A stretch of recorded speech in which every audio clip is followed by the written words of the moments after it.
All right, while I'm thinking of it, since this seems to be the thing that people are most interested in, here's a quick tour of the Treehouse bed setup.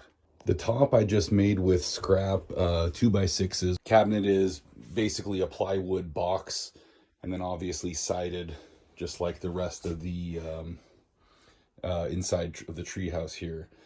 The trick was trying to figure out how to make it basically seamless, so you can see the seam, especially because, you know, this siding wood, these are basically just Doug fir fence pickets, so they're cupped, so you can't get a super flat cut and it doesn't sit perfect, but it's pretty close. The other issue was that I had to make little cuts there, which I'll explain in a second, in order to allow the legs to swing out. But in any case, if you don't know what you're looking at, that's pretty hidden.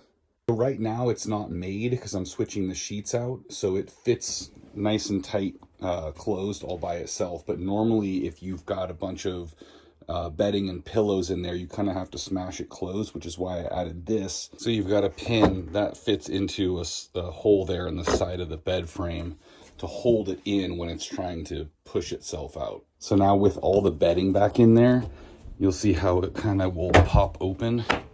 The bed hardware I found online for pretty cheap, actually, and it's surprisingly good. So it's got all the mounting hardware in there, which is a little bit hard to see, but a gas spring on both sides, which is why it's super easy to close, and it's kind of this gentle self-opening situation here.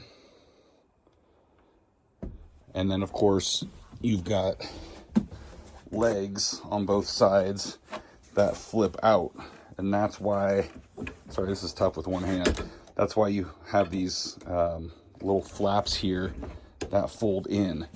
So I could get basically a solid face on the front, but that flips open so you can get the leg to swing out.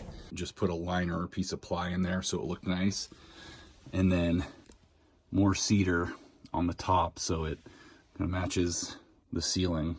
Pretty nice place to stay the night, which I've spent every night out here since I finished it in August sometime. It's gotten below freezing a few nights, but definitely worth bundling up a little bit to, you know, be out here and wake up to a view like that every morning.